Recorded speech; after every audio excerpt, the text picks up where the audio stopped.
बिहार की सियासत इस वक्त एक बड़े टर्निंग पॉइंट पर खड़ी है। राजनीतिक गलियारों में सिर्फ एक ही चर्चा है कि क्या अब मुख्यमंत्री की कुर्सी बदलने वाली है। दरअसल जैसे ही नीतीश कुमार राज्यसभा के लिए निर्वाचित हुए, वैसे ही उनके मुख्यमंत्री पद छोड़ने की चर्चाएं तेज हो गई हैं। कानून के मुताबिक कोई भी व्यक्ति एक साथ दो सदनों का सदस्य नहीं रह सकता।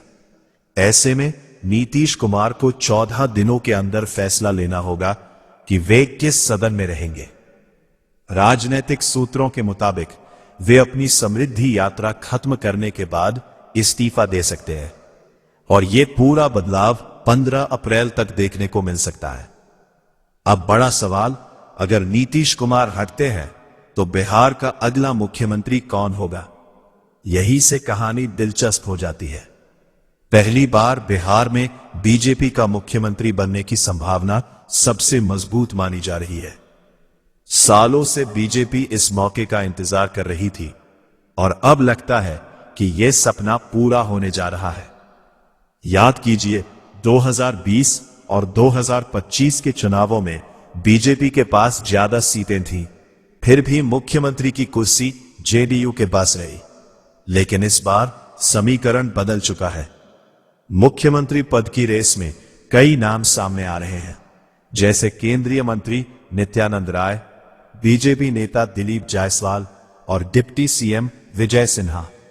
लेकिन इन सब के बीच एक नाम सबसे आगे निकल कर आ रहा है, जो है सम्राट चौधरी का।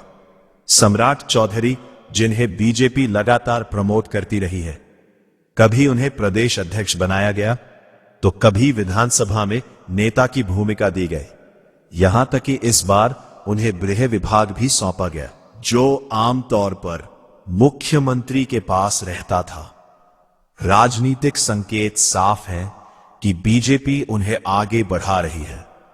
जातीय समीकरण की बात करें तो सम्राट चौधरी ओबीसी चेहरा है और बिहार की राजनीति में यह फैक्टर बेहद अहम है।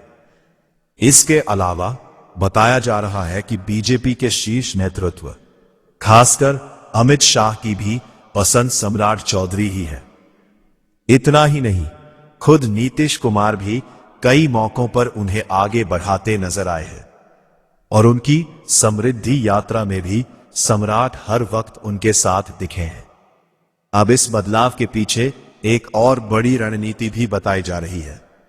दरअसल बीजेपी चाहती है कि यह बदलाव पश्चिम बंगाल चुनाव से पहले हो जाए, ताकि पूर्वी भारत में अपनी ताकत का बड़ा संदेश दिया जा सके।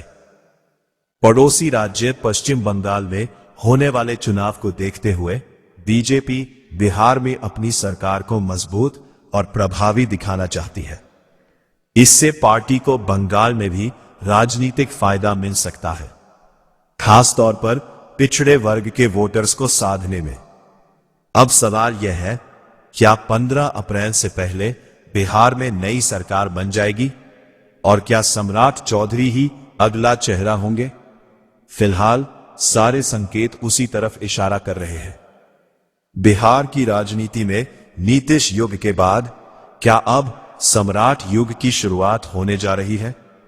इसका जवाब आने वाले कुछ ही दिनों में मिल जाएगा।